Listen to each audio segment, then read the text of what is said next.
Hi everyone, so let's talk about the hypothesis example as I discussed in our last video about the hypothesis. So you have to be very careful to understand this. There are three scenarios are given, right? First scenario is you want to prove that trainer A performance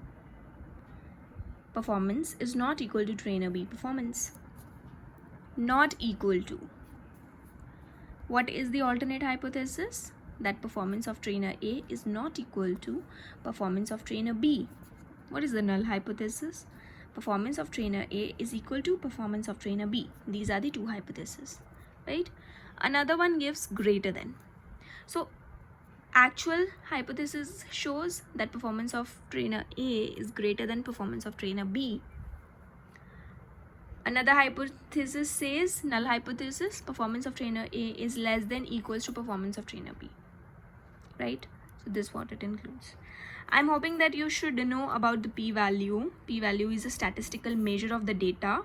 If it ranges from 0 and 1, right? So it will be considered as a true data or a, perfectly correlated data. If the data is right, if it varies from 0 and 1. What is correlation? Finding a relationship between two or more sets of data. For example, I'm taking the two variables here. Suppose one variable is, I should say, I'm taking the example of, just a moment. Let's take the example of AHT here. For example, take the example of tenure here.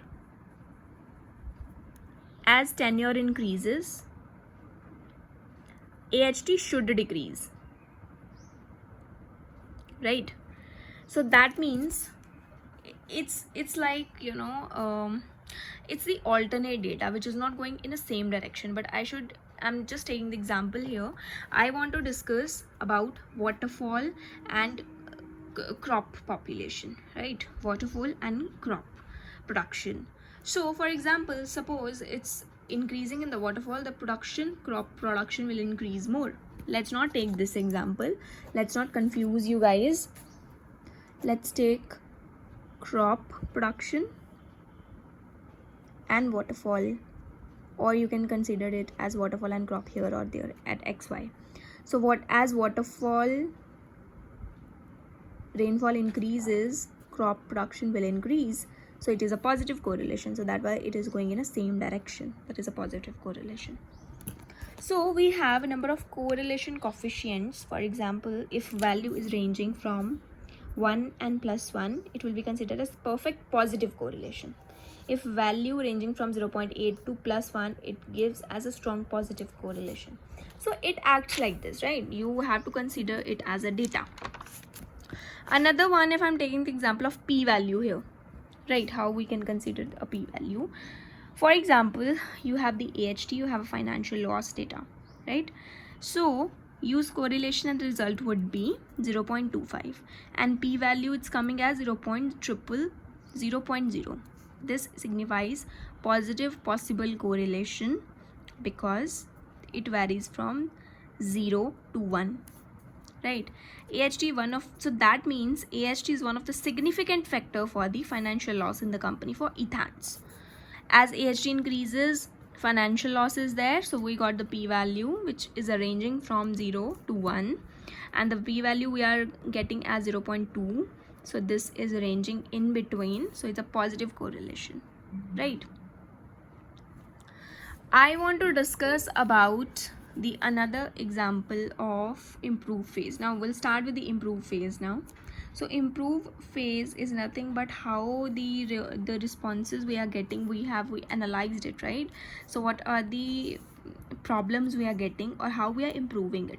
What is benchmarking? So benchmarking is nothing but it helps to improve the processes and do the comparison with the older processes. Finding new ways of help teams and work accordingly. This is the improve phase. It helps the team to strive excellence in processes, selected projects tied up with the strategic goals and objectives, right? What is brainwriting? Brainwriting is nothing but it involves 6-3-5 rule. 6 people will write 3 ideas in 5 minutes. That includes as brainwriting. Assumption bursting is revisit the current situation and find the solution considered with the older situations, which creates trouble. right? Another one it includes as what is 5S. So 5S is nothing but it is a method to improve the efficiency and management of operations. This is how we can improve it. Hejunka is a Japanese term for load leveling or balancing the workload. This is a Japanese term which considered in a Six Sigma, right? What is pull system? It manages scheduling, workflow, overproduction, and excess inventories are eliminated here. The last one we have control phase, how the problem stays forever fixed now. VMBs, visual management boards, large display boards. It involves all the things. It includes team objective, it includes section for continuous service improvements, how we are improving our processes, that needs to be there. What is control charts? Statistical process controls to check the variations and variances in the process and identified and evaluates the process performance, right? Another one it includes as specific limits, right?